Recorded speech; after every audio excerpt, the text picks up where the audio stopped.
Welcome to DC. And here it comes. Swing and a miss. And a World Series Game 7 winning Curly W is in the books. Dagger! It's 1974.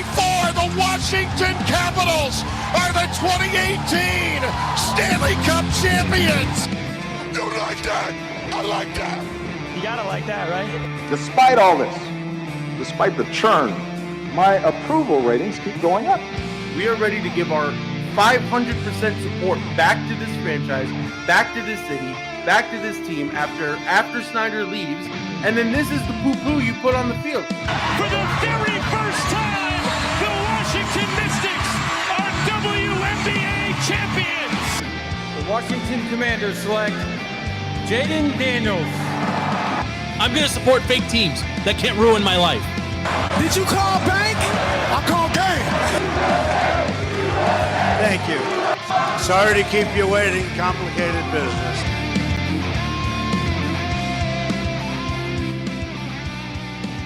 Here we go. We're entering, I guess, week number 3, episode 350. 350 episodes. It is official. Time out. Cut the intro. I need the captain. I'm introducing the show. What do you I need the captain, our fearless leader, to first admit that the Packers are not as bad as we thought they were. What? That's all I need to hear right now, front and center. 2 weeks not even ago, 2 minutes in. What are you talking about? I said the Packers are not as bad as we all think they are. Everybody poo-pooed on me. You were front and center on that conversation, Captain. Just your thoughts. Oh my God. Eat it. Okay, I will. I will taste the dog food. Just the tip here. Okay, they are not as atrocious and pitiful and pathetic and awful as I believed they were. Okay. Mm-hmm. I'm still not a Jordan Love guy. I still think he's not the real deal. Everybody's trying to convince me he's a top 10 quarterback. I'm still not buying. Okay. Definitely top 10. Oh my God. I'm not buying that Micah is this year's Saquon. Okay. Barkley. I'm not buying. What I am buying, Andy, since you're going to call me out, what I am buying is that these Thursday games are trash and we don't learn anything from them. How about that? Okay. I still think the Packers are an annoying fan base, and I don't want to talk about them. I understand we have to, but I do want to get rid of I wasn't prepared to be accosted by you at the jump here. Talk about the stupid Packers. So 2 weeks in a row, I have to talk about the Packers. Hey, you can make someone else eat their words on this show too. Why don't you send some of that anger over to FP? He was with me. I think FP knows. FP knows. It's not even just about the Packers like FP was, but Lattimore too. Lattimore. I'll eat the doo-doo bag on Lattimore. I'll own that doo-doo bag fully. 100%. I will eat that doo-doo bag. He is cooked. Who put Andy on this show? He came out guns blazing. Who is this guy? I don't know what happened. You'd think we disrespected a movie that he liked or something. I don't know what happened. This man came out guns blazing. Lattimore's cooked, but I stand with the captain. I still don't buy in on the Packers. I don't. I don't. You. I blame coaching more than I say the Packers are a good team. That's what I do. You know, I'm gonna double. Why? I blame DC coaches more than I'm in awe of the Packers. When we did before the NFL season started, and we went around and picked our division champs, and I said the Packers are not as bad as we all think they are. Oh, they're running. You guys at least believe that they're not as bad as we thought they were. Yeah. Well, so I will. Yes, I will say they're not as bad as I thought they were. I also don't think they're going to win the NFC North. I think the Lions are still legit. I think the Lions can still put up points in bunches. I think Goff is more underrated than people give him credit for. I mean, that guy can go out and sling the ball left, right, or center and end up with 500 yards. They still have Amon-Ra, so yeah, it's going to be a dogfight. Packers and Lions. Yeah, but I'm not really. The Packers. Listen, it pains me to say this because I really don't want to talk about the stupid Packers. Okay, but they They played a complete game, and they are a complete team. I can't name one person on the offensive line. I can't name one wide receiver. I don't want any of their offensive personnel on my team. Josh Jacobs. I would take Josh, and that's about it, right? But for Taylor And or Tyler Kraft, whoever that tight end, for him to average 62 yards in his career and then hang a $180 on the Skins, okay, like who had that on their bingo card? 20, I think, was the only one to pick him to win. Yeah. But that tight end had never actually broken 100 yards in his career. That's what I'm saying. Like who had this on their card? What I learned is that the DC defense is not very good, right? And for whatever reason, and we have to talk about Russell and the Moonballs and the Giants and maybe the instant classic that was Giants Cowboys, but Von Miller and Wags are old. Newsflash, old. Can't get anywhere quickly. They can be in the right position. They can call out the preset snaps. They can direct the troops, but you can't rely on them to be anywhere they actually need to be once a play breaks down or once things get going. This is going to be a problem all season long. 20. I mean, you're the only one that called it, right? So I guess you're here to take, to claim your flowers. Is that what you're here? Is that what's happening here? No, I wasn't going to say anything, but Andy just jumped in, so I echo what Andy said. No, I mean, honestly, guys, like, what games have you been watching? This team is great. I have them as my number one in, my top 5 teams. They are. No. I understand, but look at what they've done to the Lions, and look what they did to the Skins. These are 2 really good teams, right? Last year. Okay, well, you can say, this season, I'm going to stick with the Skins are a good team. Does week 1 even count? It's basically preseason 4. Let's be real here. Does week 1 actually count for anything? I get what 20's saying. Their 2-0 record is way more impressive, Colts aside, because they're just the Cinderella story of the year. More impressive than any other team's 2-0 record right now. Right. Because it was 2 legitimate playoff contending teams or deep playoff hopeful teams this season. Yeah. And they curb stomped both of them. Us exactly. And the Lions. Not every 2-0 team is the same. This team is very impressive. Yeah, I'll give you that. Okay, like they are off to if you're a Packers fan, I mean, you're the worst, but if you're a Packers fan, you have to be excited about how this team started out. Best start since who knows how long. And they look like a complete team, and they look like they belong, and they look like they will challenge. Like, I'm buying all those things, right? I'm not ready to make any bold proclamations beyond that at this point, because they really we'll see. We'll see how they hold up. Matt LaFleur is a legit offensive mind and an excellent head coach. He had, say what Jordan Love aside, okay, and I'm being completely serious here. I think you could have put anybody behind that offensive line on Thursday and had a monstrous game. There were receivers and pass catchers wide open all over the field, right? And that, yes, Jordan Love made the right calls. He overthrew a couple players. I mean, they probably left some points on the field as well, if we're being honest. But the scheme, it appears so simple when you watch it from the all 22 cam or whatever that thing is called from on top. There was people open everywhere. That's why you have to blame coaching more than you have to give props to the Packers. I mean, it was not a good game. But these Thursday games, FP, we've seen this now for how many years in a row, right? Like, at least we got this one out of the way early. But I mean, this is kind of what happens on Thursday. Like, it's very league wide. It happens. I just don't think any of the players or coaching can get right on a Thursday night. Even like you said, the Packers dominated us. They looked great, but they left a lot of plays out there. They probably left another 21 points on the field. There was like a million flags that game. It was just a sloppy game from the jump. And I think league wide, those prime games, those Thursday night games, they're just not the best product the NFL can put out there. Yeah, and all that being said, I mean, Andy in the chat, in real time during the game, Andy was firing from the hip. But during the chat, the Skins were still in it. At the end of the day, we missed. The Packers missed a field goal or 2. I don't even remember. It was a bunch of missed kicks. Packers missed 1. Commanders missed 2. Yeah. So but even with those, even if whether they hit or not, it didn't matter. Like the game was still a game deep into the third quarter. I'm trying to remember when the Packers kind of pulled away or when they got their last stop, but like the Skins weren't totally out of it, right? And that's why, like, and again, this is not just blanket disrespect of the Packers, but the good teams, like the really good teams, they put you away, right? And the Commanders, we said in the preseason repeatedly, like, that's what we expect to see from the Commanders. Now, obviously, they were on the losing end of a beatdown, but the Packers didn't run away. The Packers didn't choke them out. They didn't finish the job, so to speak. They let them hang around, right? And deep into the third quarter, like we were still watching because the Skins were still alive, but they had no business still being in that game. We couldn't run the ball.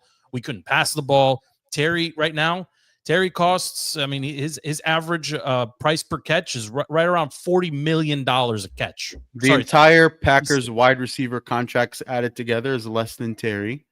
It hurts, but also there's a lot of wide receiver ones out there that have so far disappeared this year, the start of this season. So I'm not putting it on Terry yet. I am going to blame him for sitting out training camp. And it's hurting us. Off. That same play 100%. 2 weeks in a row now is the timing isn't there. I will say, if you look at this game, the defense, as much as we can pick on the defense, and I'm gonna drill into Lattimore later and crush him. Let's do that soon, please. But the defense, all things considered, Josh Jacobs. Be very careful here. Josh Jacobs hurt us. He didn't destroy us, and that defense kept Washington in the game when the offense couldn't do anything.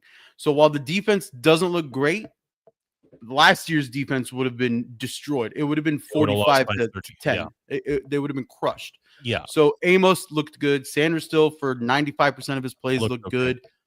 You know, like your D line still stopped the rush for the most part. I mean, Josh Jacobs is going to get Josh Jacobs numbers, but he had one touchdown for like 80 yards or total of 80 yards rushing.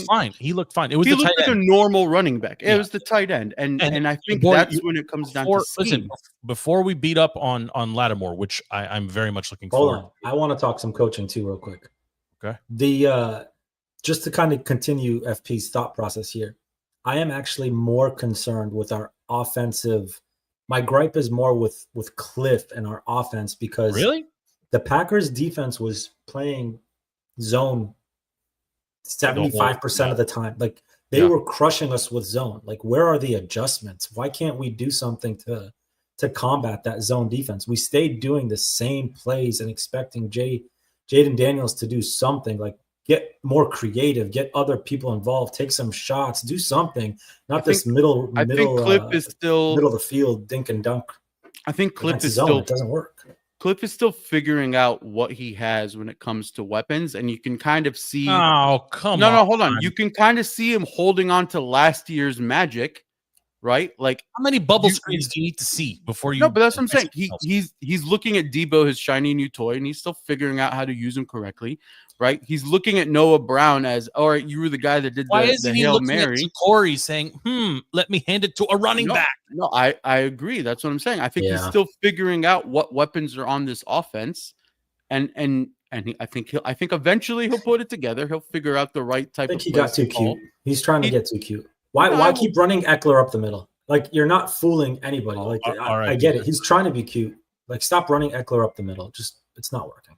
I think let's talk about him for just a second here. He's a big loss. I mean, the Achilles injury is terrible, but at his age and the mileage on that body, that's career. He's effectively done. And I think the team is actually going to really miss having a guy. I mean, look, the simple fact is Ja'Cory wasn't in the game because he can't read the defense. He can't figure out where Micah's going to be blitzing from to fill the gap. Yeah, he doesn't know the pass pro yet. Right? That's why Eckler, and I've heard this repeated, way too many times this week. Eckler was on the field because he understands what the defense is bringing and where to be to give Jaden that extra half second, hopefully, right, to sling the ball. Now, the problem is Jaden wasn't doing that. I saw a lot of, and I don't know if you guys are ready to talk about Jaden, but too much smiling, too much goofing around, okay, the grin reaper and all that nonsense. This is still football. And when you jog to the sideline one too many times, you're gonna get tackled and turned into a pretzel, which is what continued to happen to him. Like, he has the speed to run away. And I'm gonna say something here, and I know it's gonna trigger some people. It's not that long ago that we had a quarterback with a similar build and a similar playing style who couldn't figure out how to get down or take a hit, and he's no longer on the team, in the league, or of any relevance anymore. And we're trending, I won't say strongly. I cannot let you a little finish. bit there. I cannot let you finish putting Jaden and RG3 in the same breath. They're completely different play both styles. have knee injuries? They're completely different play They styles. both smile while running away from defensive ends. Completely different play styles. Really? Jaden understands how to pass and can read passing trees. I'm sorry. Do they both not run options out of a pistol? Do they both not smile incessantly while playing the game of football? Okay, so they smile. Okay. Honestly, which one has the better touch on the long ball? Jaden. I agree with you. How many of them have connected this season? How is that? Jaden's got them right there. The answer is 0. You can't put it on Jaden, okay? You can't. You just can't. I can. Why? Then you can't put it on Terry. You have to choose who you're putting it on. You can't put it on both of them. Put it on both of them. No.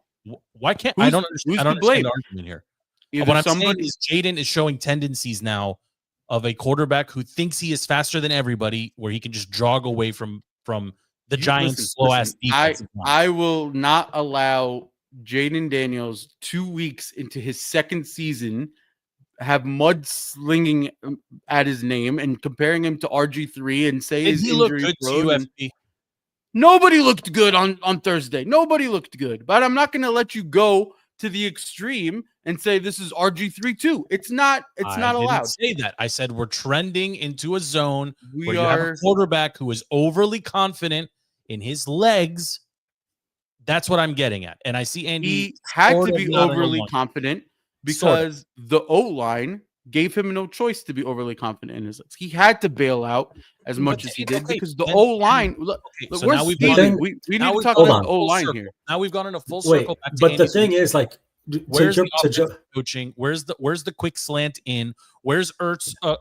Running out into the flat. Like, where is the creativity in the offense to get these bang passes? That's what I was saying from the jump. The Packers are great. Coaching lost this game. From the jump, we said that. I'm not going to go out and say the players stink. Yes, they're old. Most of them.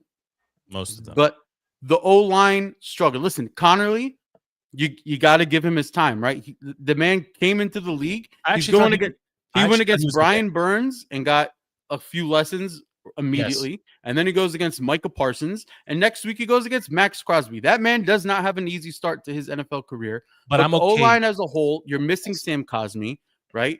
You're missing Sam Cosmi as your staple best lineman is not in there. And you probably don't have badass pulling a full Helen Keller and Jaden Daniels getting smothered if Cosmi's sitting there and telling him, hey, that's your assignment, or I got you on that assignment, right? There's a lot of easily identifiable things that you can fix before we can go and say we're trending in the wrong way and the team is terrible and the players suck and Wagner isn't third all time in tackle. Like, we need to take a beat and realize that this is the Packers were a playoff team last year. They only got stronger this year. Matt LaFleur is probably top 4 best coaches in the league right now. He belongs on that list. Okay. Yes. So what are we really griping about here? On a short week, we went up against the playoff team and we lost to a good team within 7 points, 8 points. Okay. It happens. It's week 2. We didn't get curb stomped like the Bears. I feel a little better after FP just. I mean, come on, man. Look, it's week 2, people. It's week 2. But you know what? There is a small sense of PTSD as a Skins fan. Tell him, Dollar. As soon as you hear quarterback, especially a mobile quarterback, plus knee injury, immediate emotions come running back. Like, you can't help it. I'm not comparing the two, but there is definitely a sense of PTSD. That's on the fan base to take care of. Dan Quinn and Peters, those are the guys that are running the show now. You don't have to worry about the Ron Riveras and the Bruce Allens and the Shanahans and all of the idiots that used to be in charge saying, oh, knee injury, F it. You're still playing against the Raiders. Yeah. Or because RG3 would have been like, no, I'm good. Put me in. And everyone would have been like, great. Well, okay, we want but the ratings. We want the sales. You want the player to say I can play, right? But you need the coach to say no. Absolutely. Yes. Right. So there's a difference from last year playing with the broken rib. That's like a pain thing in my mind. Like he played through pain. This is a completely different injury. This is a potential long-term injury that can only get worse. The knee's not like you play on a bad knee. It's not healing. It's only going to get worse. And that's the exact fear, right? It is. Yeah. I don't want to make this about RG3, but you're never going to be okay. You're never going to be the same when the knees start to go, right? Well, so JD5 having an MRI done, and I mean, he's trending towards not playing on Sunday. He shouldn't play. And I think I agree with you guys on that, right? I don't think they need him to win. I think Marcus can run, a vanilla offense against the Raiders. You're going to have to feed. I mean, if you have Ja'Cory stashed on your bench, he needs to be plugged in. He's going to get 25 carries for 80 yards, but that's exactly what this team needs. And maybe Debo or Terry break one long, right? But that's what they can beat the Raiders without JD5, and I think they should do it. Give him that extra rest, and then see what's what. You know what I need to see? I need to see a shellacking. I need the Redskins to just beat up on a team. I don't think you're going to get that because you have stupid Marshawn Lattimore playing as your number one corner. Need it. I just need like a 52-6 game. Has there ever been a player? I was racking my brain. Has there ever been a defensive back that went from shut down corner, Revis Island level, like don't throw at me for 7-8 years to we're gonna pick on you consistently? His name was Josh Norman. Also, Skin. Yes, Panther turned Skin. That's a great pull, FB. But that's where we are now with Lattimore, right? Like he shouldn't travel on the number ones. He's gonna get sunned by Mike Evans. He's gonna get owned by CD. Like you can't willingly go into practice or knowingly go into practice right now. And this is just my 2 cents as an observer on TV. He cannot be your primary A1A. Yeah, no. Like I said, I will own it. There, and I was telling you this in the offline chat. There's a difference between the excuses I gave him last year of he was injured, he's getting acclimated, he'll get back, blah blah blah. That could only take you so far. Last week, you're like, okay, Malik Neighbors didn't have the best game, blah blah blah, but a lot of it was Russell Wilson had pressure in his face. The Packers game, he was targeted and picked on from snap one. From the first play. From snap one. And they were like, you are the weakest link. And they targeted him. And it was either give up the play or immediately get a flag because he knows that he doesn't have the physical ability to do what he used to do 4 years ago when he was a Pro Bowler. So he's going to hold and he's going to cut his routes and he's going to do all that. But it wasn't even 4 years ago. Last year at the start of the season for the Saints, when he was traded to the Skins, I went back and looked. He had defended 4 passes in 8 games. Like he was still not like a guy you throw at. Now he's a guy you target, right? Like that is a big shift, and the secondary, we talked about this a couple weeks back. Like they are improved from what they were last year, but do they belong in the upper echelon of secondaries right now based on what we've seen in 2 weeks? I mean, I think the potential is still there, but as of right now, they're not playing up to it. And I'm not going to immediately say that we need to overhaul the defense. Maybe you don't have Lattimore as your starter. Maybe you bring in the donk from New England and you have him play across from Amos, and you still have Sanders still in the slot, and then you rotate in Lattimore and Igbenogany. Or just shift him off. Just shift him off into put him as the nickel, or put him on the slant. Put him on a wide receiver 3 or 4. Yeah, whatever. But make him a safety, D'Angelo Hall, or make him a safety. No, that's not a terrible idea either. Because he's. I mean, the football IQ is there. Like this is. I'm not challenging his ability to, to be in the right spot. I just don't think he can get to the right spot quick enough anymore. Like I think what's funny. Gone. You know what's funny? Last week we were talking about Lattimore shadowing the wide receiver 1 on the opposing team, right? Like, what would we do? Who would we put on the number 1 receiver, right? I actually think that offenses put their number 1 receiver on Lattimore wherever he's lined up. Like, flip the script. Our defense isn't moving our defensive backs to cover the offensive wide receiver 1. I mean, I think they can try that, but I mean, he could just as easily when they I'm break. just saying, I shifted my point of view. Like Sure, if I'm the Packers, if I'm the Eagles, if I'm any other team, I want my wide receiver one lined up against my number 2. Lattimore. Yeah, but the problem is the offense is in position and set before the defense is. So, but Andy's got a point. Like we don't move. I know, but I'm saying like the Eagles are calling a play. AJ Brown knows that he's Z receivers lining up on the right. No, he's doing like it regardless. CeeDee Lamb, though, like CeeDee Lamb lines up all over the field, right? Like maybe, right, but I'm saying but those are plays mixing being it up. called. Yeah. Instead of mixing it up, they know Lattimore's always on the outside. Like let's put CeeDee Lamb out there 90% of the time instead of in slot. You got to send Lattimore traveling a little bit more to make it less predictable. Yeah, but if you remember Thursday, he can't even travel correctly to the other side of the field. Yes, he gets caught up in the trash. Jordan, it was as if Jordan Love was under center or in shotgun, looked to find 2, and it didn't matter which receiver was lined up on him. That was going to be his first read.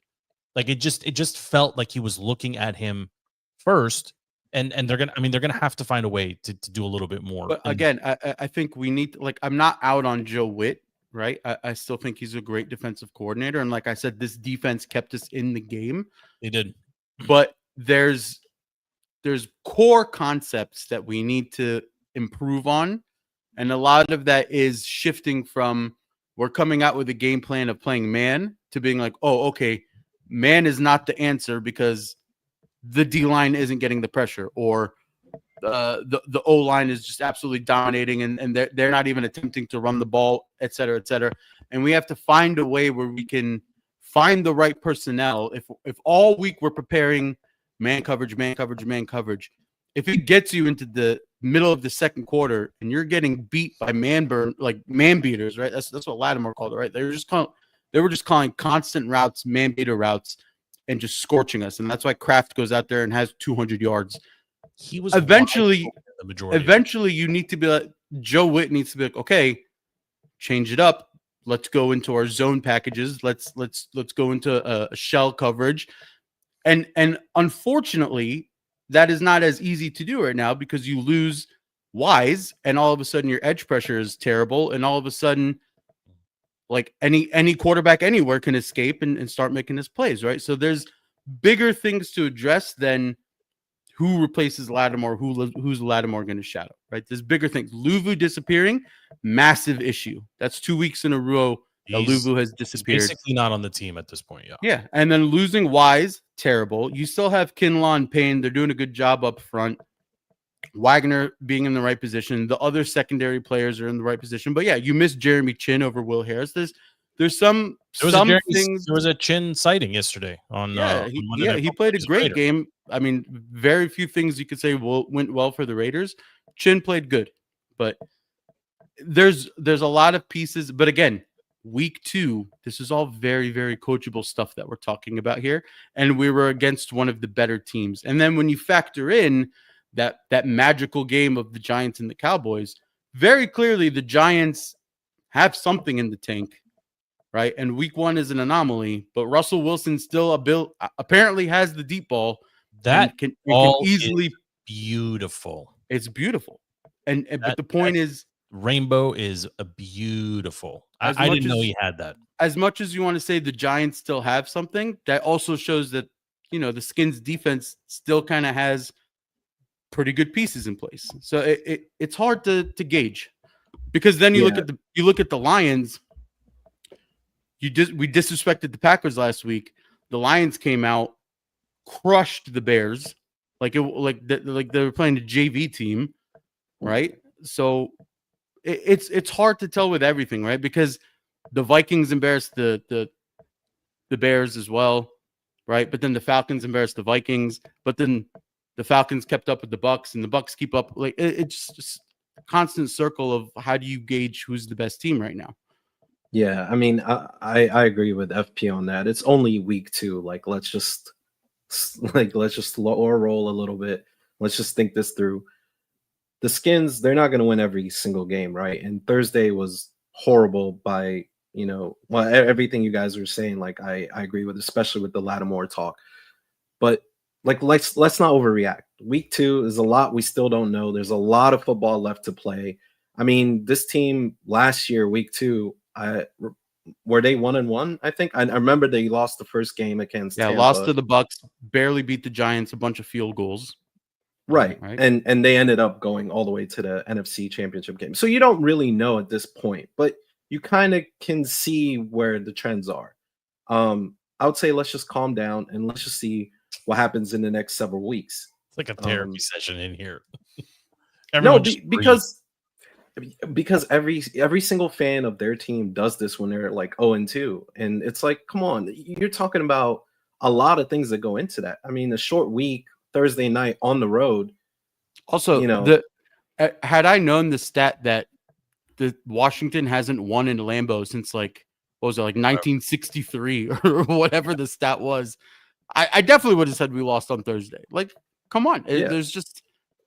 I mean, I'm not gonna lie. I feel a little bit better about all this, and the Giants piece, that the Giants Cowboys game. If we could talk about that for a second, instant classic. I mean, that was the best third and fourth quarter of football I've seen that I can recall. Anyway, it was insane. It was insane. And honestly, like hand to God, I did not know Russ still had that kind of accuracy on his deep ball. That I don't think anybody knew that except that Russ. I don't know if those were Brunel. I don't even know if Russ knew it. Those felt like just prayers, Yeah, a la Skins in Dallas, many years ago. Just throw it up and see what Malik Neighbors basically can go do, and he did it twice, right? So that was an incredible game to see. I actually don't think the Cowboys are as terrible as everyone thinks they are either. I think they've got some pieces there. They can run the ball better than they were able to last year. CD is still CD. Pickens gives them a nice outside option that they really haven't had. I mean, Gallup, I guess, was that number 2 before. I think there was somebody else there for a while, but like they still have some pieces in Dallas that make them interesting and somewhat fun to watch. They suffered a huge, I'm blanking on the name of the linebacker that went down yesterday for them, but they're down Micah. Well, they traded Micah and now they're down their middle linebacker as well. But the Giants in particular, I mean, I said it going into the season, I don't expect much out of that team, but I don't think they're terrible. And I think they do have some pieces that are serviceable. And Wilson, honestly, I didn't see that coming from him. 450 yards and just 2 absolutely perfectly thrown bombs. I was calling for Daboll's head, right? But after what we saw yesterday around the league, I think he's bought himself a little bit more time, right? Even if he's handcuffed to Russell Wilson. The guy down in Miami, though, he's done. He's done. He's done. I mean, I have the clip pulled up. We can listen to it later. We can react to it. But when you look at the NFC East here, and last thing on the Skins, based on what we've seen through 2 weeks, how would you stack and rack the NFC East in particular? Andy, I'll go first. Last week, I think to close out the show, you asked the question, what are we looking for in week 2, or what are we trying to see if it's real or not? And my pick was actually the Cowboys because they kept up with the Eagles, right? And I was just like, are they real or are they fake? Are they frauds? The Giants had a phenomenal game. I think anybody playing the Giants that week would have probably lost. They put up a phenomenal game. Russ played amazing. And the Cowboys seemed for real, even though it was a close game with the Giants who stink and so forth, whatever. The Giants played really well that game. Cowboys ended up winning. They kept up with the Eagles. I think they're for real. I don't think they're a bad team. Their defense is probably their weakest part, but they're definitely contenders. I think they're going to be fighting for the second spot with us in the East. The Cowboys have always proven with a healthy Dak that is an offense that knows how to score. And kudos to Schottenheimer. He has that team more prepared than I think anybody thought they were going to look like. He deserves a lot of credit. He deserves a lot of credit. I'm not going to go out and give Jerry Jones credit for hiring him, but that's always been an offense. If Dak is healthy and he can command that offense, they have all the pieces in place to easily go out and be in barn burners and shootouts and hang 40 on whatever opponent is across from them. The problem, like now, they have the running back. Now that they have Javonte Williams, who's doing great, he looks good. I mean, it comes down to that defense, and then I feel for you Dallas fans, which I never thought I would say, but when you see what Micah's doing immediately in Green Bay, You have to think if he was just on the field, if he's just on the field with that Dallas defense, all the other Dallas defenders are going to play that much harder because they know their guy is there, right? And he makes their life listen, easier. There's an alternate universe somewhere where not only is Micah still a Cowboy, but Derrick Henry is a Cowboy too. And CD is still a Cowboy, and Michael Gallup and George Pickens are potentially Cowboys. If Jerry Jones didn't get in his own way, a la Ron Rivera, there was a very real possibility, right, that you would could have been in powerhouse. Exactly. So, I'll go back to the question here though. How does the NFC East right now stack based on what we've seen through 2 weeks? Like, give me the 1 to 4. Eagles. I think it's a lot closer of a tie. I don't know if I can put the Eagles as the clear number 1. I think I could put it for a 3-way tie at 2. Based on what you'll find. Well, based on what you've seen. Based on what you've seen. I don't have the Eagles at 1. I'll tell you that right now. I don't believe. I don't think you take away the tush push, they're 0-2. So take away the tush push, they're 3-25. They don't win a Super Bowl, and they don't win a Super Bowl. Anything. The commentary on Fox, I forget whoever the in booth referee or whoever the referee talking head that was assigned to the game. He was they pulled him in. He was like, "I'm over the tush push. It's not a football play.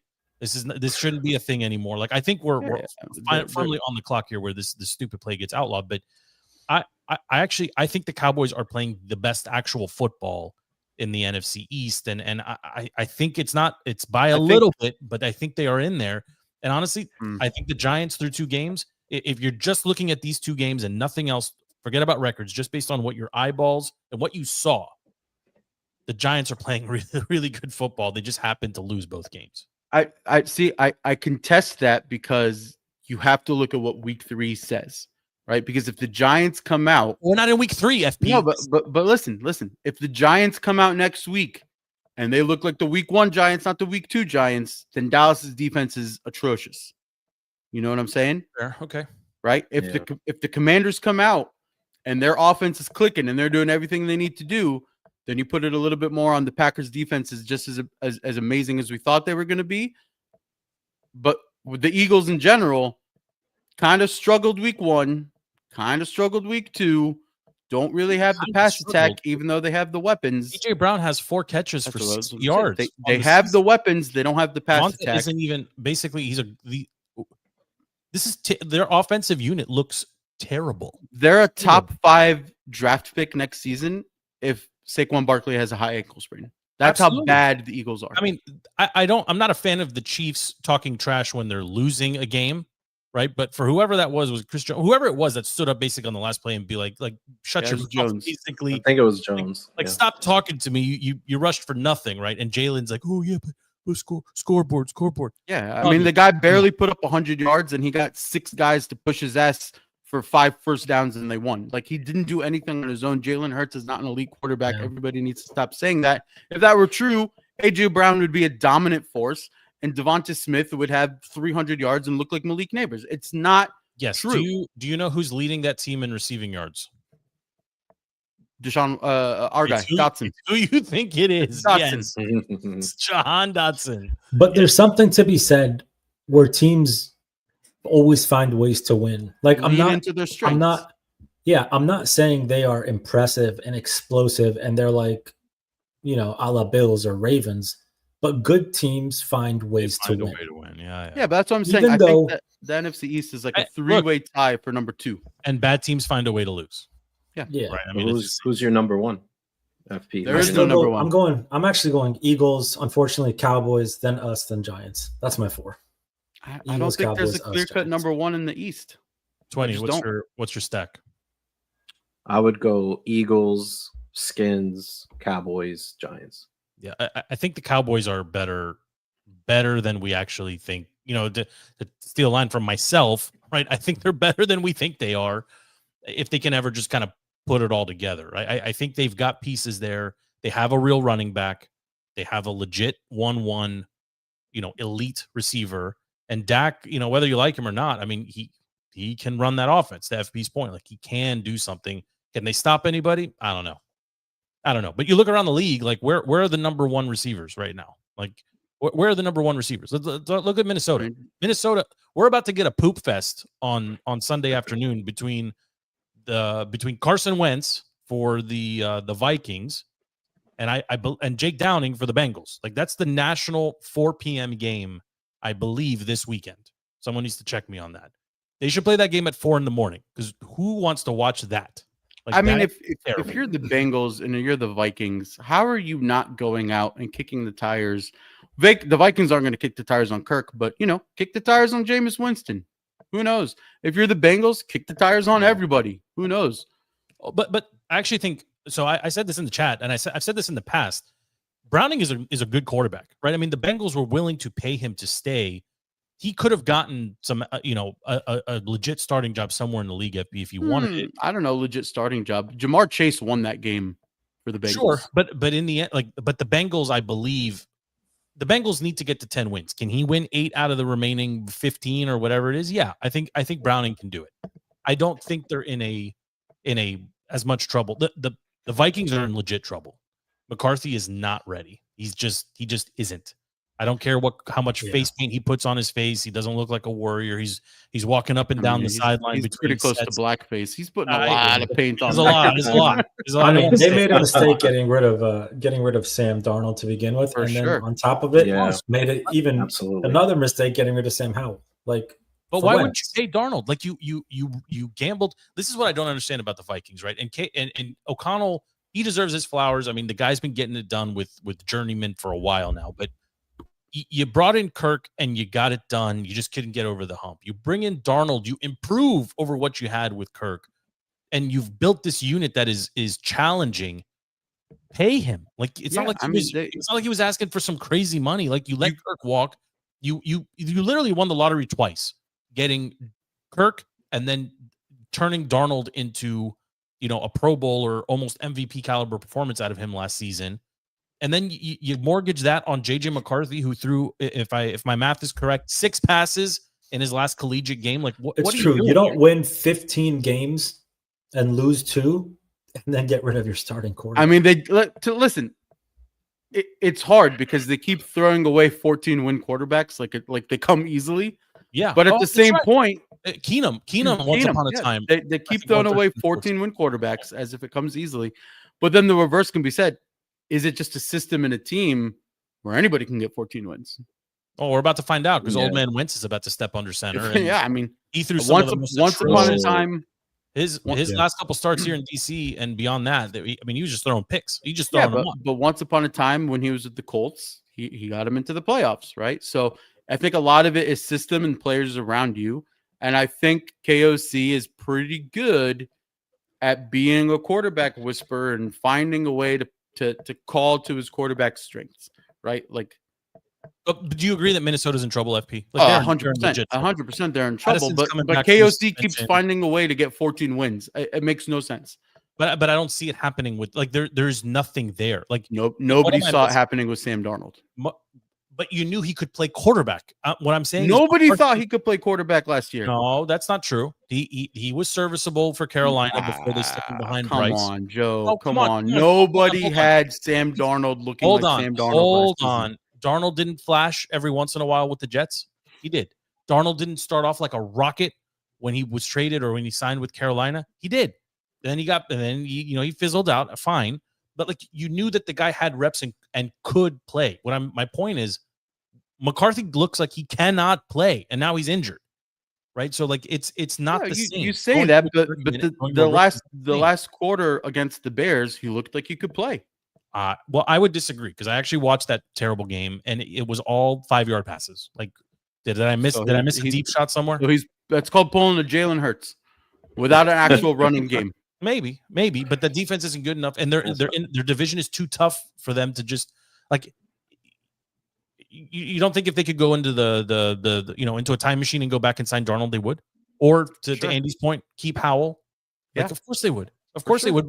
But even at this junction right now, don't you call Atlanta and be like, can we have Kirk back, please? Like, we'll ship you a 7th round pick or 6th round pick for Kirk. They should, or they should go to Jameis Winston. They should go. There's too many good backup quarterbacks to have Browning be your guy and Wentz be your guy. And So you and I disagree. I mean, I don't know if you guys have a file on Browning. Well, you and I disagree on Browning. I think he's going to sling it. And He's serviceable. He's serviceable for sure. And your life is easier when you have Jamar Chase out there. Quarterbacks. Yeah, Browning knows that offense. He's been there since he was a rookie. He knows the playbook. Like they're not. He won't be able to run it with the same proficiency that Burrow can, right? That Cool Joe can, but it's okay. It's okay. Like, can you run the ball? Yes. Can you throw the ball every once in a while? Yes. Wentz is a liability. I mean, that's what I'm getting. Are we ready to call Burrow a bust? Definitely injury prone, but it's not his fault. The Bengals refused to pay money. Yeah. I mean, the Bengals. He made a choice. He made a choice. He could have walked. He could have went like, you know what? I want to be a Packer now, or I want to be a Dolphin. I want they threw with real players. The Bengals are the fear that I have with Jaden Daniels is they throw all the money at the quarterback, right? And then somehow they also found a way to throw it to the receivers, but then the rest of the team, they can't do anything. They can't protect them. They don't even have a John Deere cart to cart Burrow off the field every season when he gets hurt. I get it. The Bengals are not. The Bengals are cheap. I get it. But like if he had went, let's just say he left. Let's just say he left the Bengals and went to Jacksonville. You don't think he can call Jamar and be like, "Hey, when your contract's up next year, come down here"? Of course. I don't know. Wait, but this doesn't answer my question. Is Burrow a bust? Are we ready to call him a bust? No, the Bengals are just a stupid franchise. I am. I'm comfortable. I wouldn't. No, I wouldn't. Who's the Joe Burrow comp? Andrew Luck. Andrew Luck wasn't a bust. He was a bust. Andrew Luck was not a bust. He was not a bust. Hold on. Okay, let's frame the conversation here. Guys that can do it, but are not available to do it. Andrew Luck is the perfect example of that. That's not a bust. A bust is Jamarcus Russell. So that's what I mean. That's a real bust. Hold on. That's what I mean. We have a problem here, FP. Andrew Luck, if you're a Colts fan, Andrew Luck is a bust. He is a bust because you drafted him 1-1 and he played 3 seasons. He's a bust. Those 3 seasons, he was top of the league. It doesn't matter. He's supposed to still be there. Stupid Russell Wilson is still in the league. He's the same draft class. You're not using the word bust correctly, is what I'm telling you. So to Andy's question, he is not a bust. He is a quarterback that was drafted at a high position and could play at a high level and commanded a lot of money to play. That does not equal bust. That equals injury prone. Can Deshaun Watson play at a high level? No. The answer is yes. Is he available to play? He did it once. Actually, Deshaun Watson did it. Deshaun Watson did it one season. That's another never guy again. That if he's not injured, he should be. The Vikings should talk to him. But anyway, nobody should talk to Deshaun Watson. Maybe not. He's a bust. How many masseuses need to get violated all over the country? I don't know. Ask Justin Tucker. I don't know. The point is, to answer Andy's question and bring it back in. No, Joe Burrow is not a bust, but I will give him the tag of injury prone. Yep. Because every single season there's something. If it's not 5 games for a wrist, it's 3 months for a turf toe, or it's catastrophic knee injury, or it's Chase Young knocking you out. He started 2-0. Okay, I'm sorry. Like did you forget the numbers he put up last season? It wasn't his fault. I'm not forgetting anything, but I think Andy's comp of Luck is actually a very good one. It's a great comp, but they are not available to play. Injury prone. Injury prone. Why? Because the franchise is not protecting their O line. But like I mean, if the expectation is like Super Bowl, the expectation is Super Bowl with these quarterbacks and they don't get you there, is that a bust? Yes. Go to every single Cincinnati Bengals fan in the world and say, is Joe Burrow a bust? They will all 100% tell you, no, he is good. The team has let him down. He can't perform because we can't protect him. We can't keep him upright. That's fair, but I also don't fully buy that because he had the option to leave and he said, no, I'm going to stay here with this. What difference? What difference does that make? That makes no difference. Go to every single Colts fan and you're like, do you miss Andrew Luck? Do you wish he stayed? Do you wish he played 5 more seasons before he retired? Absolutely. Every single person's going to say yes. Nah. Go to any Raiders fan and be like, do you wish you kept Jamarcus Russell? No, not one person will say yes to that. That is a bust. Andy, where do you put this? Do you wish you kept Ryan Leaf? No, absolutely not. So I think maybe the word bust is being interpreted differently by FP, by you, Joe, by me. Is he a disappointment? Yes. Is he injury prone? Yes. Yeah, Is he sure. a letdown? Yes. He is not a bust. I think from a Super Bowl expectation standpoint, and you don't get there for whatever reason, it's not because of the way you play. It's not because of, you're always injured. Just you don't get to where you need to be from an expectation standpoint. In my book, you can call it disappointment. You can call it whatever. It's a bust. The expectations were not met. It's a bust. It's not on Burrow, though, right? Like Burrow did everything he could do last season to will that team to almost 500. Put up MVP level numbers. He's not available. FP. I don't know how you reconcile this in mind. Lamar is the MVP of every regular season. He can't beat Josh Allen. Are you going to call him? Are you going to call Lamar a bust? That's if you're using Andy's frame of reference, if you can't win, then it's not a bust. But I would say he's available to play. My whole point is Burrow is regularly not available to play. When Burrow was available to play and he had a real O-line and a good defense, they took out Mahomes. They went to the AFC Championship. They got into the Super Bowl. Or almost got into the Super Bowl. Almost. No, they were in the Super Bowl. They were in the Super Bowl. They were in the Super Bowl. Yeah. They almost won it. I think almost won the Rams. The Rams. Yeah, they lost. That's not Burrow being a bust. That is the team. Listen to me closely when I say this. You have to be able to swallow this pill because it might be the future of Washington, where the quarterback is not the problem and everything around the quarterback is not playing to the level to get to a Super Bowl. There's a soundbite. But listen to me when I say this. It is not Burrow's fault. Yes, he is unavailable. Yes, he is injury prone. But no one is saying, oh, if we didn't have Burrow, we could have made it. Nobody's saying that. Can we keep it on quarterbacks and things that were unexpected and talk about DJ for a second in Indy before we go top 5? Please refer to him as Indiana Jones now and forever. That's so good, Indiana Jones. I love it. Yeah, let's talk about Indiana Jones for a second. I love Indiana Jones. Indiana Jones just scored led a team to score on 10 straight offensive drives. First time in NFL history. That is nuts. That's nuts. Yeah. Playing like the best quarterback in the league. I mean, who had this on their bingo card? Anybody have DJ? Anybody have Indy doing this kind of work 2 weeks into the season? This is wild. Like what we're seeing out of him right now. I mean, if you're Anthony Richardson, you're like retire. Retire. There's no coming back from Daniel Jones looking this good and your team looking that strong. You're 100% right. If anybody out there goes sniffing around, if the Colts take one phone call for anything of value, anything to get Richardson off that team, they got to take it. Get him out of the building. Like he is not. Yeah, he might be a bust. He might be. Yeah, that's a bust. That's a bust. He's a bust. Yeah, agree there. But the Colts should win. I think they will win the AFC South. Am I wrong? It's Titans, Texans, Jags. Jaguars. Yeah. The Jags. I mean, that conference could be a lot closer because I don't think the Titans are as bad as people want to say they are either. I think the Jags are. I can't read the Jags, to be very honest. I don't know what version of that team you get on a week-to-week basis. You got the quarterback telling the crazy coach for whatever his name is, the Duval guy. I forget what his name is, but he's telling him basically take a hike, like don't talk to me.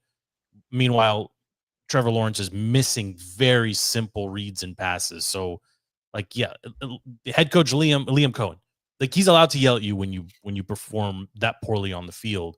The Texans, I don't know if you guys watched that game on Monday night. Very whatever. I mean, they're whatever. Yeah, not inspired whatsoever. Perfect 500 team. Yeah, I mean the Titans maybe they got something there, maybe not. But I mean, DJ is rolling. They got a running back, they got a quarterback, they got two receivers that can catch the ball consistently, and they got some studs on defense. Like that's a team that I think can certainly make the playoffs and maybe host a game, maybe win a game on the road, surprise somebody. Like based off the last 2 weeks, they look fantastic. Yeah, it's not just that. It's also it was against that Broncos defense, and I think every single person here was very high on that Broncos defense. I was very high on the defense. I was very high on the offense too, and through 2 weeks, I don't know what's going on there. Like I don't know what's going on in Denver. Doesn't look very inspired, to start the season. Same thing with Miami. Is there anything you can point to if you're a Dolphins fan and say this is going, like, we see some light, some positivity here? Waddle scored a freaking touchdown. Tua threw it over 30 yards, like to what we saw 2 years ago. HN can still run. Still run. Yeah. But I mean, Tyreek has got to be on the block at this point, right? Tyreek should be on the block. Tyreek's checked out. Yeah, Tyreek's checked out. But for a team add him to a team that needs a second receiver. And you add him back to the Chiefs, and they become Super Bowl contenders. You add him back to the Chiefs, and they easily. They look pretty bad too. I mean, their offense looks. What was Travis yelling at people about? Like, he caused the turnover. Like, what? He punched the ball into the sky that led to an interception. Like, what is he on the sideline yelling about? When you're bumping uglies with a mannequin regularly, you're going to be upset. Okay, that's what it comes down to. That's what it comes down to. What's going on in here? We got Andy bringing fastballs. We got Pete bringing jokes. What is this? What show is this? What world are we in where Daniel Jones is 2-0 and Pat Mahomes is 0-2? First time in his career. This NFL season as a whole it makes kind of like it though. I love it. Yeah. Makes no sense. I would put in a waiver claim for Indiana Jones. I mean, you have to at this point. You have to. Yeah, I mean, he's comparative to Josh Allen's numbers. Yeah. I mean, can we? Let's talk about the Bills here for a second. That's a good segue. Top 5, low 5. Let's go around the horn here. Andy, why don't you kick off? Top 5, low 5. Let's go top 5. Top 5. Pretty similar to last week's. Bills number 1 still. I think they're just a freaking powerhouse. I don't see how any one team can beat them. Whether if their defense doesn't show up, their offense will show up. If their offense doesn't show up, their defense will show up. James Cook will show up. That team just has too many avenues for success. The Bills are still number 1 in my book. Even though Derrick Henry seems to be fumbling a lot, I still have the Ravens. Somebody said it. Still have the Ravens at number 2 because they're offensive studs. You can't stop them.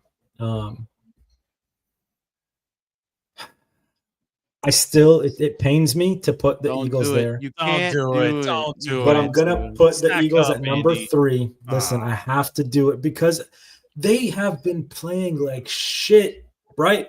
But they still find ways to win. Like, how can you take that away from them? It doesn't matter if it's coaching, players, like they find ways to win and they win. Eagles are still number 3. I had the Packers at number 4, but I think I'm going to put the Chargers actually at number 4. The Chargers were they were number 5 last week for me. I'm moving them to number 4. The Chargers, again, they look fluid. They a little bit more from the rookie running back, but Herbert is just firing on all cylinders. Keenan Allen defense looks great too. Happy to be home too. Like they played very inspired. I mean, that game was not competitive against the Raiders whatsoever, and they continued to execute. For all 60 minutes. I'm with you on that. They are kind of like what I want to see from the Skins. Like, just who cares who you're playing? Just go out there and just put up the points. Play your game. Fair. So that's what they're doing. That's what I see. Last, I have the Packers. Packers are a top 5 team. They are solid. They don't have many weaknesses. The worst thing you can say is they are average on wide receivers. Like, it's fine. Like, they are a solid. But when you have 4 average wide receivers that can basically all do the same thing and you can move them anywhere, it's a nice luxury to have. It's not bad. Yeah. That's my top 5. Bills, Ravens, Eagles, Chargers, Packers. 20. Do you have a different top 5 or similar? Oh no, mine is very different. 49ers. No chance. All right, hit it. All right. So I got rapid fire. I got Packers, Bills, Eagles. Packers are Ravens.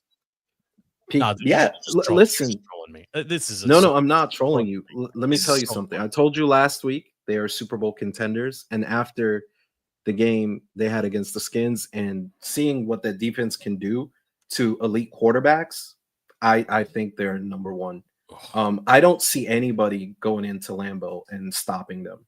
I just don't. And I can respect that take. So yeah, and if they get good home games, for the playoffs, that yeah. Bills are the Bills, like everything Andy said. They're just a powerhouse. They're elite everywhere. I'd say Eagles, like Andy said again, I'll agree with him. They do find ways to win. They're not great by any stretch of the imagination, but they do find ways to win, and they're scary. They're a scary team. And then I will say the Ravens. Ravens defense is starting to look good. Actually, I saw this past week they're starting to get it together. Yep. Chargers. Herbert's been playing unbelievable. I mean, top 5 easily. Top 5 for adding his mobility back. Yep. They said yesterday he's a 1 mile per hour faster. I don't know how you do that, but wow. FP, what's your top 5? I'm gonna shake it up entirely. I'm going Ravens number 1. Okay. I think for 3.5 quarters against the Bills, they were the better team. And I think if week 1 is an anomaly, week 2 is a little bit more of the truth. I think they are the stronger team top to bottom. Are you concerned about one Derrick Henry? No, okay. I am not. I think their solution is score so much and blow teams out of the water that they don't need to be in the last second half of the fourth quarter urgent play, and then you don't have that problem. So I think they are the best team. And then you go Bills. I'm not going to repeat everything, but it's the Bills. I'm going Chargers number 3. I think Herbert is playing phenomenal. Harbaugh's a great coach. The running game could be a little bit more potent, but Keenan Allen coming back and helping those receivers with that veteran presence and kind of his just football IQ, that team is fantastic. A lot of it depends on Khalil Mack with that defense, but overall, number 3 for sure. I'll go Packers number 4. Oh, I know. Painful. But my five is nobody has said it yet. I'm actually going Tampa Bay number 5. Tampa Bay I like it. Has a fantastic team. Baker is that guy. Did you see Bucky Baker? Irving is phenomenal. Did you see Baker meditating on the sideline before before their last drive? Oh yeah, it's yeah. If you're a Browns fan and you see that you had Baker and he wanted to stay and he has everything you need out of him and you were just too impatient to let the man heal. I think he was also a Ram and a Panther along the way. Yeah, any team in the league could have signed him twice. And he goes to Tampa Bay and he's just he's a phenomenal running quarterback. Tom Brady's offense as well as Tom Brady, the Buccaneer, was running the offense. And he has that dog in him. That fourth quarter comeback ability, that is all Baker. He has all of it. That run, flip, pirouette thing to get right back. I mean, but it goes deeper, right? When you draft a guy like Emeka Egbuka or whatever his name is, yes, and all of a sudden Mike Evans can become wide receiver 2, or you have 1A and 1A. Wait till Chris Godwin comes back. It's going to be a very scary team. And right, Bucky it's coached really well. I mean, even your second back in White comes in and can just crank out 6 yards and a touchdown like it's nothing. The O-line is a little banged up, but they'll come back. The defense has always been solid and fast. Run away with the NFC 1,000%. 1,000%. The Falcons look worse than they did last year. Penix looks not good. Yeah. Pitts, I know Pitts is a magician, always disappearing from everything all the time. He hasn't even appeared. I mean, he had 1 catch or 2. He might be a bust.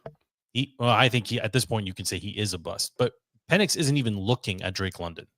Like you can't ask Bijan. Bijan is firmly in like Barry Sanders territory now, right? Like he might be that good, but he will never win on that team. Yeah, for sure. Like, I mean, and if you're Kirk sitting on the sideline, like I don't know how much of that game you boys watched, but I don't know. I feel for him a little bit. I think you win that game if Kirk is under center.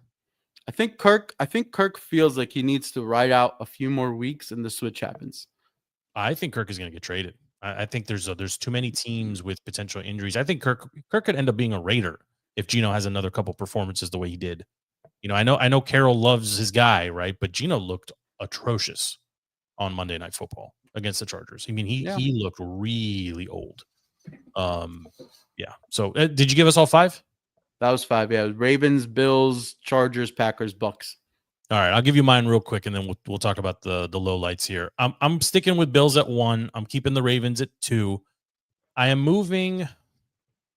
gonna move the Lions into the top 5, and I'm gonna move them all the way up to 3. Okay. I think from an overreaction perspective, I think I overreacted a bit based on their week 1 performance. And if the Packers are as good as they appear to be, they're my number 4, and I hate that I'm saying that. And my Chargers are 5, and my bubble team, I really like what the Rams are doing. I really like what McVay's got going on there. I think they're a sneaky good team.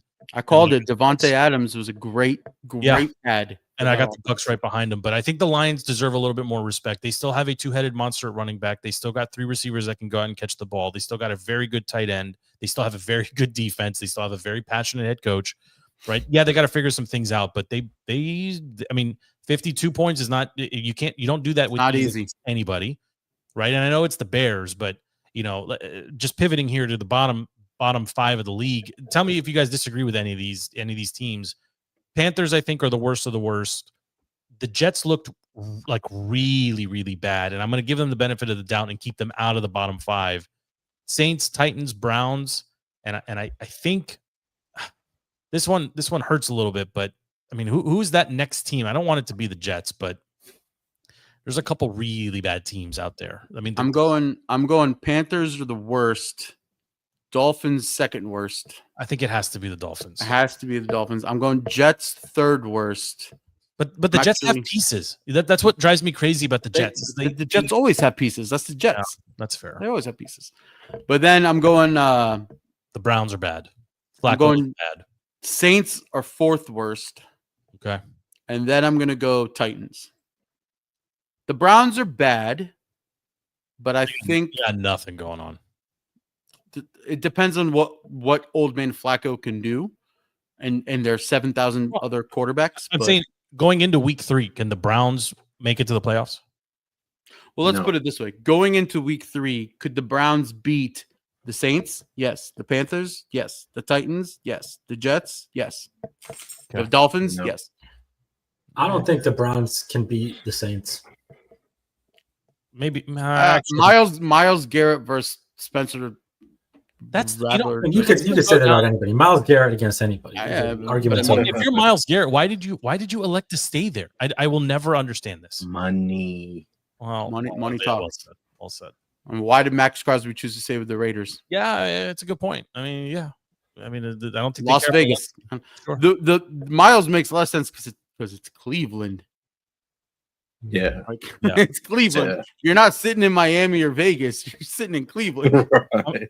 I want to get your thoughts on this, and maybe this is where we close. Do the Bears belong in that top 5, that bottom 5, bottom 6, bottom 7 discussion? How close are they to sniffing that bottom 5? I think Caleb, they're right outside the bubble. I think 6 or 7. Caleb looks extra bad. I think we're getting to a point with if you're Ben Johnson, do you at least consider benching him for a few weeks, letting him learn from the sideline, put whatever Pageant or whoever that the backup is that he would, whatever it was. Ben Johnson was the only Bears quarterback to get a contract extension. Ben Johnson was. He was jocking him. He was glazing him, as the kids say, so hard in the offseason. But aren't we getting close to a place now where you got to just make a decision for the betterment of the team? Because I don't think DJ Moore slippery slope anymore. That's a slippery slope. You have the number 1 draft pick overall, second season, and you pull the leash, like you pull the plug already. They're faking injury, something to get him out of there for a week. But it's not even from a coaching perspective too. Like if that's the wrong decision, all the players are all of a sudden out on you. Like your loved number 1 quarterbacks. You just lost by a very slippery points. Slope. They're out on you anyway. I get it. Listen, guys. This is just it's the same slope the Bears have been on for how many number 1 quarterbacks? They do it all the time. You draft a number 1 quarterback, you fire his coach, you bring in the new coach. He doesn't like his quarterback. They suck so much they get another number 1 quarterback, and then that coach doesn't work out, so they fire that coach because they just drafted a number 1 quarterback. And then you just go over and over and over and over again. It's going to get to the point where until Poles gets fired, right? you're going to be stuck. But they've done that. They are what the Redskins were without the toxic office space drama of Snyder. Football operation wise, it's just the same story that we were stuck in for 20 years. But the Browns have been stuck in it for 20 years. The Browns put themselves in it because they gave away Baker. Sure. The Bengals thought they got out of it, but they didn't spend money where they needed to spend money. All around the NFL right now there are quarterbacks on their second or third team that are having a resurgence. Like we are in the era now of if you are a quarterback that flamed out with your first team, you need to go play for McVay or O'Connell or LaFleur or Shanahan, Mac Jones, or whoever. Mac Jones, They will fix you and turn you into, a starter again. Like it's consistently happening now all over the league. And I think a guy like Bryce Young is going to end up on somebody's rebuild it, I don't think Bryce has it. I mean, he's actually interesting because last year towards the end of the season he was playing great, lighting it up. He looked phenomenal.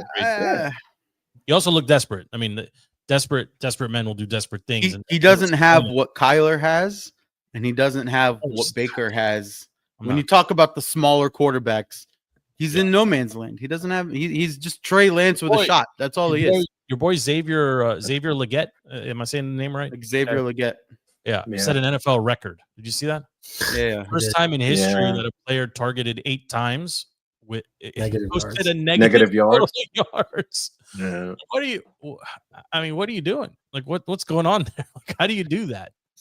When you take a look around the NFL and you see all of the teams, all of their struggles, all of the quarterback issues, you come back to Washington and you factor in how Thursday looked. I think that calms a lot of people down that a lot of it was garbage time, but they were in it with the playoff team who everyone just now said is a top 5 team. I think you can take a beat and trust that the ownership, the GM, the coaching staff in place is a good one of the better ones in the league, where if you do have to go out and you have to get a free agent, or you do go out and you draft players, they will be excited to come to this team because the outline is in place to succeed here, which we have not had in a very long time. And I think the fan base as a whole has to temper the NFC Championship appearance was like the best thing to happen to us, but like the worst thing to happen to us at the same time, because this fan base can't go extremes. Like all this fan base does is go in extremes, right?